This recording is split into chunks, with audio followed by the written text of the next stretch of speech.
Hi guys, my name's Martin Caparrotta. I'm one of the co-founders of the Sport Review.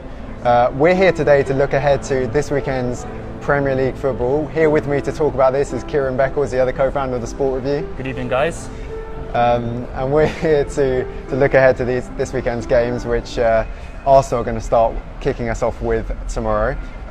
It's a lunchtime kick-off. They're away to Sunderland. So, Kieran, fresh news on that one? Well, Arsene Wenger was speaking this morning at Arsenal's training ground, London Colney. And team news in is that Santi Cazorla, Theo Walcott and Nacho Monreal are all injured out, which comes as a bit of a blow to Arsenal, especially Theo Walcott. He has been in great form so far this season. 8 goals, 11 games. Okay, he didn't score last weekend, but you'd have to think that without Walcott, it comes a little bit trickier. It will be interesting though. It now gives Wenger the perfect opportunity to bring in Olivier Giroud. Of course, Lucas Perez injured his ankle during the week against Reading, so he's out probably until the earliest December. So this could be Giroud's big chance to actually get a run of games this season. And against Sunderland, he's the kind of player that you would think Wenger might utilise. Last weekend against Middlesbrough, we saw that Arsenal struggled to break down what was a resolute Middlesbrough defence. I mean, Arsenal aren't really known for their Route 1 kind of football, but having said that, with Giroud up front against the likes of John O'Shea, you think it could be quite a good match-up and very advantageous to Arsenal. So it'll be interesting to see, does Wenger turn to Giroud? Elsewhere, What? Sunderland, meanwhile, lost 1-0 to West Ham last week. So you'd have to think that confidence with David Moyes' team isn't particularly high at the moment. So Arsenal really needs to be capitalising. Obviously, as I've already mentioned, last week they dropped points at Middlesbrough, and these are the kind of games that you need to win if you're going to win the Premier League. It's already given plenty of their critics fuel to say, again, this is typical Arsenal. They're no different. Even Wenger's signings this summer haven't changed anything. So it's going to be interesting to see can Arsenal go out tomorrow and make a statement, because I kind of feel like that's what they need to do now. It's getting towards November. Alan Smith said last week that Arsenal always have a nervous November. So what better way to start or set yourself up for November than a big win against Sunderland, the Premier League's bottom team. So really, it should be a comfortable Arsenal win. Yeah, can I ask you, so Aaron Ramsey's obviously been out injured. Do you think he's got a chance of walking straight back into the team? Because it seems like Arsenal got a lot of good midfielders now without him. Well, he was posing with New Balance boots last night, so he's got some footwear, should he need it. I think Aaron Ramsey is a pretty good player, and he's the kind of player that you probably would want away at Sunderland. He's a bit more of what we call obviously a British player, has experience of those kind of games. So you think he would be a good addition to the midfield, more of a box-to-box player, of course. So it's been an interesting season so far for Arsenal. I mean, they haven't really missed Ramsey. Obviously, the signing of Xhaka has been fantastic. Cazorla is now back playing regular first-team football. I think he missed quite a spell last year. So again, that's another opportunity with Xhaka suspended. I believe it's his final game of his 3-game suspension. A chance for Ramsey to come in and make a statement. Absolutely. So just a final word on Arsenal then. Can I get your prediction for the game? Scoreline. My scoreline. My prediction for the game, I'm going to go for a 3-0 Arsenal. I think they will get the job done. They're not going to drop points against North-East teams who tend to struggle in the Premier League in recent years to, North-West teams, North-East even, 2 weeks in a row. So I'm going to go for 3-0 Arsenal. Okay, so that takes us on to, by the way, the pressure's on now, Arsenal, 3-0. So looking ahead now to Man United's game with Burnley, they are looking to bounce back from that rather disastrous result last weekend against Chelsea. And so it's Burnley travelling to Old Trafford, and Burnley have not won at Old Trafford since September 1962. So quite a tall order, I think, expecting Burnley. How do you see this game going? Have we got some updates on some of the players? Well, injury news here. Of course, Eric Bailly was injured last week in Chelsea's 4-0 win, so he's going to be out, which will be interesting to see how Man United can cope in the absence of probably what has been their best summer signing so far. In his place can come in Marcos Rojo, obviously alongside Daley Blind. That's what Mourinho went for at the midweek in the Manchester Derby in the League Cup.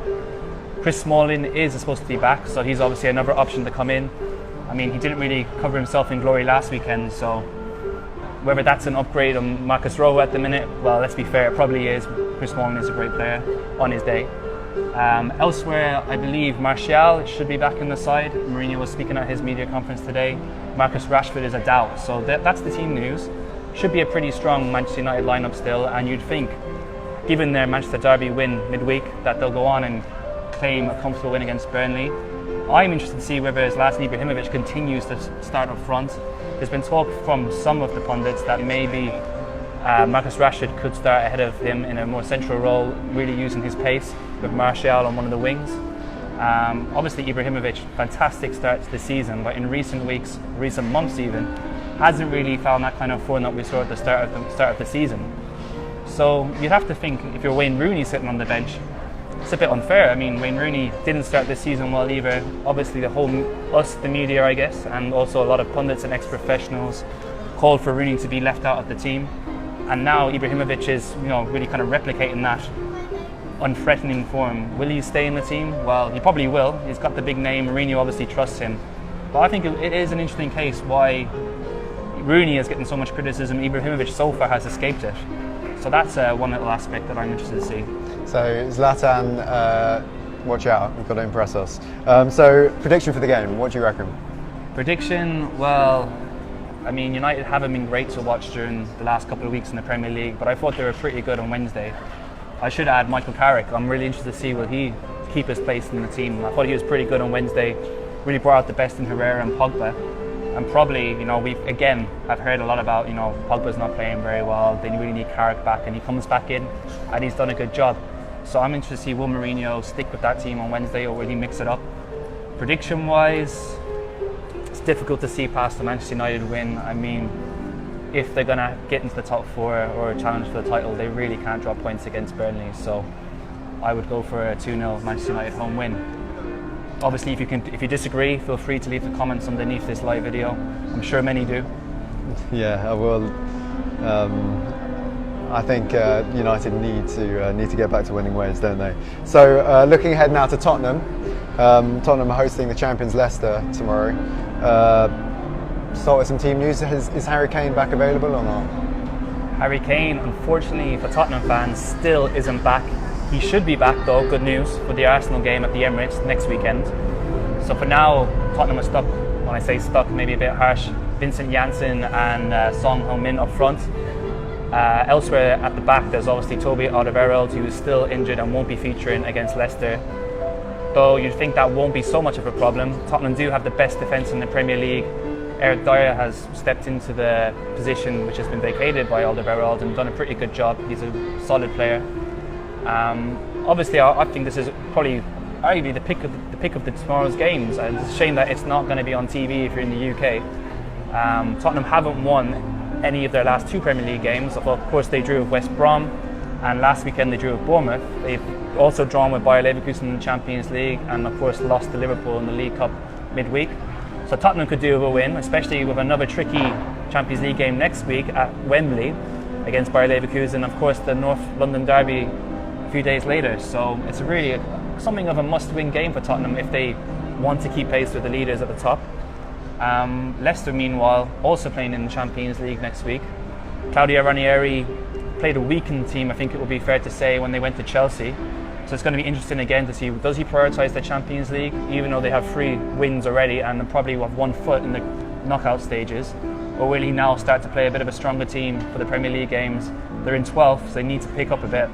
So I think it's going to be a pretty interesting game to call, to be honest. And of course, Leicester haven't done very well against the big teams this year. They've already lost to Chelsea, Liverpool and Manchester United quite disastrously as well. So it's going to be an interesting one.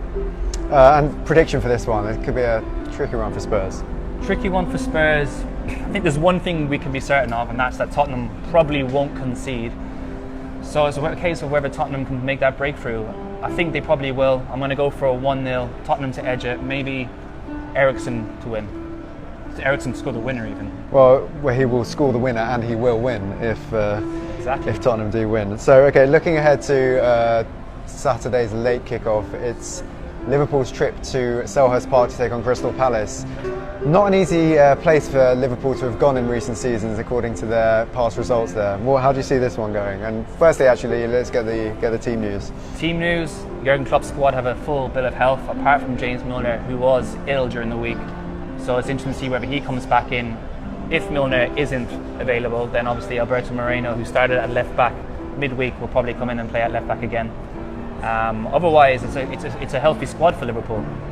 It is a bit of a nightmare ground for Liverpool in recent seasons. I mean, how can we forget the memorable 3-3 draw with Crystal Palace, which kind of saw their title bid really come to an end in 2013-14. Luis Suarez tears, Jared Pickens Suarez up off the ground.